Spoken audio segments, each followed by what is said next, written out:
کپڑے اتروا کر آج غریب ان لڑکیوں کو دیکھ رہے ہیں, ان کا نظارہ کر رہے ہیں. آج امیروں کو اللہ نے یہ سزا دی ہے. آج وہ فیشن سمجھتے ہیں کہ میری بیٹی فیشنیبل کپڑے پہنے ہوئے ہیں. نہیں نہیں میرے بھائیوں, میری بھائیوں, آپ اپنی بہنوں کے ذمہ دار ہیں. اللہ کے نبی نے فرمایا کہ جس لڑکی کا باپ جس کی بیٹی بے پردہ گھومے وہ باپ دیوس ہے. جس کی بہن بے پردہ گھومے وہ بھائی دیوس ہے. جس کی بیٹی بے پردہ گھومے وہ باپ دیوس ہے. جس کی بیوی بے پردہ گھومے وہ شوہر دیوس ہے. غور کرو کتنی صاف لفظوں میں, کتنے صاف لفظوں میں اللہ کے نبی نے فرمایا جس کی بہن بے پردہ گھومے وہ بھائی دیوس. جس کی بیٹی بے پردہ گھومے وہ باپ دیوس. جس کی بیٹی بے پردہ گھومے وہ باپ دیوس. جس کی بیوی بے پردہ گھومے وہ شوہر دیوس. اب دیوس کا معنی اگر ہم سمجھ جائیں تو سارا معاملہ حل ہو جائے. دیوس کا یہ تو عربی لفظ ہے نا, اس کا اردو میں ترجمہ ہوتا ہے, سننے کی طاقت ہے, سنیں گے. دیوس کا مطلب ہوتا ہے بھڑوا. اور بھڑوا کس کو کہتے ہیں بتانے کی ضرورت نہیں, جانتے ہوں گے. بھڑوا کہتے ہیں اس کو جس نے اپنی بہن, بیٹی یا بیوی یا ماں کو غلط کام کرنے کے لیے کسی اڈے پر بٹھا دیا ہو, چکلے پر بٹھا دیا ہو اور ان سے غلط کام کرواتا ہو اور ان کی کمائی کھاتا ہو. عربی زبان میں اس کو دیوس کہتے ہیں اور اردو میں اس کو بھڑوا کہتے ہیں. کتنا سخت جملہ استعمال کیا اللہ کے رسول نے. مولانا جرجیز کو آپ کہہ رہے ہوں گے یہ کیا ہو گیا اس کو. اللہ کے نبی نے کہا جس کی ماں بے پردہ گھومے اور بیٹا اپنی ماں کی بے پردگی پر کچھ نہ بولتا ہو وہ بیٹا بھڑوا. جس کی بیوی بے پردہ گھومے اور شوہر اپنی بیوی کی بے پردگی پر کچھ نہ بولے وہ شوہر بھڑوا. جس کی بہن بے پردہ گھومے اور وہ بھائی اپنی بہن کی بے پردگی پر خاموش رہے وہ بھائی بھڑوا. اور جس کی بیٹی بے پردہ گھومے اور باپ اپنی بیٹی کی بے پردگی پر خاموش رہے وہ باپ بھڑوا. دیوس کہہ دو مولانا چلے گا, بھڑوا مت کہو, اچھا نہیں لگ رہا ہے. ہم کب کہہ رہے ہیں کہ اچھا لگ رہا ہے؟ ہم کو اچھا لگانا کب ہے؟ جب اچھا ہی لگنے لگے تو فائدہ کیا ہے؟ انجیکشن ایسے لگاؤ درد نہ ہو. باسا ایسا ہو سکتا ہے کہ انجیکشن لگے اور درد نہ ہو؟ انجیکشن بھی لگوانا چاہتے ہو اور درد بھی نہیں چاہتے ہو, تب تو ہومیوپیتھک دوا لے لو, میٹھی گولیاں کھا لو جو مرنے کے بعد فائدہ کرتی ہے.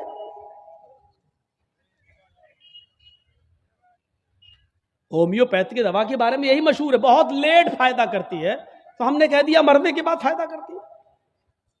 لیکن سسٹم مل جائے تو جادو کی طرح بھی فائدہ کرتی ہے, بہت جلدی بھی کرتی ہے. تو جب آپ کو میٹھی گولیاں ہی کھانا ہے ہومیوپیتھک دوا تو پھر مت کراؤ تقریریں, اور تقریر کرا رہے ہو تو سنو, سننا پڑے گا. کتنے لوگ ہیں آج جو اپنی بیوی کی بے پردگی پر سوال اٹھاتے ہیں؟ کتنے ایسے ہیں جن کی بیٹیاں آج بے پردہ گھومتی ہیں اور وہ باپ اپنی بیٹیوں کو ڈانٹتے ہیں؟ اگر ماں باپ اپنی بیٹیوں کو صحیح سے ذمہ داری نبھانے لگیں تو آج ایک بھی لڑکی کے پاس اینڈرائڈ موبائل نہ ہو. ہماری 18-20 سال کی لڑکی جس کی شادی نہیں ہوئی گھر پہ رہتی ہے, اس کے ہاتھ میں اینڈرائڈ موبائل, چیخ چیخ کے بتا رہا ہے کہ باپ کی تربیت میں کمی ہے, باپ اپنی بیٹی پر پورا کا پورا حکمراں نہیں ہے, حاکم نہیں ہے. یا یہ کہہ رہا ہے بیٹی کے ہاتھ میں وہ اینڈرائڈ موبائل چیخ چیخ کے کہہ رہا ہے یہ باپ نہ کہہ رہا ہے, بیٹی کے آگے باپ کی نہیں چل رہی ہے, باپ مجبور ہو چکا ہے. میرے بھائیوں اگر باپ مجبور نہ ہوتا تو بیٹی کے ہاتھ میں اینڈرائڈ موبائل نہیں ہوتا. کیا ضرورت ہے بیٹی کے ہاتھ میں دینے کی؟ وہ تو گھر میں رہتی ہے، کیوں چلائے گی صاحب؟ آپ کی بیٹی 18-20 سال کی کیوں فیس بک چلائے گی؟ کیوں واٹس ایپ چلائے گی؟ کیوں میسنجر چلائے گی؟ اور آپ کیسے اپنی بیٹی کو فیس بک اور میسنجر اور واٹس ایپ چلانے کے لیے ڈھیل دے سکتے ہیں؟ کیسے؟ آپ کا یہ دل کیسے گوارا کر لیتا ہے؟ آپ ذمہ دار ہیں۔ ہماری یہ بیٹیاں کل بچوں کی مائیں بنیں گی، شادی کے بعد ان کو اپنے بچوں کی تربیت کرنا ہے۔ ماں کے قدموں کے نیچے جنت بتائی گئی ہے، حالانکہ یہ کوئی حدیث نہیں ہے، ایک مقولہ ہے، لیکن بچے اپنے ماں کے قدموں کے نیچے جنت کیسے ڈھونڈیں؟ یہ آج کل کی ماں کے قدموں کے نیچے جنت ہے؟ جس کو خود نہیں معلوم کہ قدم میرے کہاں ہیں، اس کے قدموں کے نیچے بچے جنت ڈھونڈیں گے؟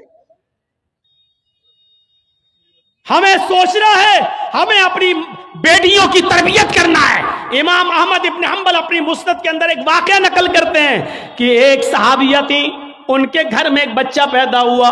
ایک صحابیہ تھی، ان کے گھر میں ایک بچہ پیدا ہوا۔ جب بچہ پیشاب کرتا تھا تو پانی کا لوٹا اس بچے کی شرمگاہ پہ ڈال دیتی تھی۔ جیسی بچے نے پیشاب کیا وہ پانی لاتی اور شرمگاہ پہ ڈال دیتی۔ وہ صحابیہ کہتی ہیں میرا بیٹا جب چلنے کے لائق ہوا، پہلا دن تھا اس کا چلنے کا، پہلا دن تھا میرے بیٹے کے چلنے کا، پہلا دن تھا میرا بیٹا کھڑے ہو گیا، جب چلا میرے بیٹے کو جب پیشاب کی ضرورت محسوس ہوئی تو اس نے پانی کا برتن دیکھنا شروع کر دیا۔ ماں کہتی ہے کہ میں دیکھ رہی تھی اپنے بیٹے کو، جب بھی وہ پیشاب کرتا تھا تو میں پانی اس کی شرمگاہ پہ ڈال دیتی تھی۔ آج دیکھتی ہوں میرا بیٹا چل رہا ہے، دیکھتی ہوں یہ کیا کرتا ہے۔ جب بیٹا پہلا دن چلنے کے لائق ہوا، پہلا دن تھا، تو بیٹے نے پانی کا پیالہ اٹھایا اور دونوں ہاتھ سے پکڑ کر دھیرے دھیرے چلا اور ایک کونے میں جا کر بیٹھ گیا، پیشاب کیا اور پیشاب کرنے کے بعد وہ پانی کا پیالہ اپنی شرمگاہ پہ ڈالنے لگا۔ اس کو استنجا کرنا نہیں آتا تھا، اس کو دھونے کا تمیز بھی نہیں معلوم تھا، اس کو پتہ ہی نہیں، لیکن وہ ویسا ہی کر رہا ہے جیسی اس کی ماں نے اس کو بتایا، جیسے اس کی ماں اس کے ساتھ کر دیتی تھی۔ وہ پانی کا پیالہ اٹھا کر اپنی شرمگاہ پہ ڈال لیا اور خالی پیالہ لے کر اپنی ماں کے پاس آ گیا۔ ماں کی آنکھوں میں آنسو آ گئے، آسمان پر نظر ڈال کر کہتی ہے فزت برب الکعبہ، کعبے کے رب کی قسم میں کامیاب ہو گئی، اللہ کی قسم میں کامیاب ہو گئی۔ اپنے بچے کو جو سکھانا چاہتی تھی میرے بچے نے وہ سیکھ لیا، میں اپنے بچے کو جو تربیت دینا چاہتی تھی میرے بچے نے وہ تربیت حاصل کر لی۔ مجھے امید ہے کہ میرا بچہ کبھی ناپاک نہیں رہے گا، میرا بچہ جب بھی پیشاب کرے گا تو پانی ضرور لے جائے گا اور استنجا کرے گا۔ اس زمانے کی مائیں اپنے بچوں کو بچپن سے یہ عادتیں ڈلواتی تھیں، اور آج کل کی ماں دیکھ لو اپنے بچے کا انڈر ویئر نیکر اتار کر کہتی بیٹا یہاں کھڑے ہو کے پیشاب کر لے۔ یہ مائیں اپنے بچوں کو کیا تربیت دیں گی؟ جبکہ نیپولین نے کہا تھا کہ مدرس لیپ از فرسٹ کالج فار چلڈرن، ماں کی گود یہ بچے کا پہلا مدرسہ ہوتی ہے، پہلی یونیورسٹی ماں کی گود ہے۔ جو بچہ اپنی ماں کی گود سے تربیت حاصل کر کے نہیں نکلا وہ کسی یونیورسٹی سے تربیت حاصل نہیں کر سکتا ہے۔ آج بھی دیکھ لو کشن گنج میں بھی یونیورسٹیاں ہوں گی، کشن گنج میں بھی کالج ہوں گے، اس کالج سے B A, M A, P H D, M B B S اور ایم ڈی کی ڈگری لے کر نکلنے والے بچوں کی تعداد بھی بہت ہوگی، لیکن انہی بچوں کو دیکھیے کھڑے ہو کر سڑک کے کنارے پینٹ کی چین کھول کر دھار مار رہے ہوں گے، پیشاب کر رہے ہوں گے۔ یہ ان یونیورسٹیوں کے فارغین اسٹوڈنٹ ہیں جو فارغ ہو کر نکلے، جن کو ایم ڈی کرنے کے بعد، ایم بی بی ایس کرنے کے بعد بھی پیشاب کرنے کی عقل نہیں آئی ہے۔ ان سے تو بہتر وہ کتا ہے جو کم سے کم پیشاب کرتا ہے تو ایک ٹانگ تو اٹھا لیتا ہے تاکہ اس کے اوپر چھینٹے نہ آئیں۔ انہوں نے یونیورسٹی سے پڑھنے کے بعد بھی یہ کتے سے بھی بدتر بن کر نکلے ہیں۔ وہ یونیورسٹی ان کو انسان نہیں بنا سکی، وہ کالج ان کو انسان نہیں بنا سکے، وہ اسکول ان کو انسان نہیں بنا سکے۔ M D P H D کرنے کے بعد بھی آج کتوں سے بری طرح پیشاب کرتے ہوئے نظر آئیں گے۔ کہہ لینے دیجئے مجھے کتا، گدھا، جو کچھ بھی بولتا ہوں میں سب، آج مجھے اجازت دیجئے میرے بھائیوں، کہو کہ جانوروں کی اجازت مت بولو، ہم لوگ انسان ہیں، قرآن نے بھی جانوروں کی مثالیں دی ہیں۔ اولئک کل انعام بل ہم اضل، یہ چوپایوں کی طرح ہیں بلکہ ان سے بھی زیادہ گئے گزرے۔ قرآن نے کہا ہے یہ چوپایوں کی طرح ہے بلکہ ان سے بھی زیادہ گئے گزرے، ان سے بھی زیادہ گئے گزرے۔ جب قرآن نے مثال دی ہے تو ہم کیوں نہیں مثال دے سکتے ہیں؟ اپنے بارے میں سوچو سوچو۔ ہیں عبد القادر جیلانی بغدادی رحمت اللہ علیہ کی تاریخ کون نہیں جانتا، جن کو آج لوگ بڑے پیر صاحب کے نام سے بھی جانتے ہیں، جن کے نام پر 11ویں کی بریانی کی ڈیگ بھی بناتے ہیں۔ وہ عبد القادر جیلانی جب 12 سال کے تھے، ان کی ماں نے ان کو ایک قافلے کے ساتھ بھیجا تھا، کہا بیٹے حالات کتنے بھی سخت ہوں لیکن جھوٹ کبھی مت بولنا۔ اور جب چوروں نے اور ڈاکوؤں نے جب اس قافلے کو لوٹا تو اس بچے سے پوچھا عبد القادر سے، تیرے پاس بھی کچھ ہے؟ اس نے کہا ہاں ہے۔ کہا کیا ہے؟ 40 اشرفی۔ کہاں ہیں؟ میرے کرتے کے استر میں۔ استر کو پھاڑ کے دیکھا تو 40 اشرفی ملی۔ پوچھا بیٹا یہ تو ایسی جگہ چھپی ہوئی تھی کسی کو پتا نہیں، تو نے کیوں بتا دیا؟ لڑکے نے جواب دیا میری ماں نے مجھے چلتے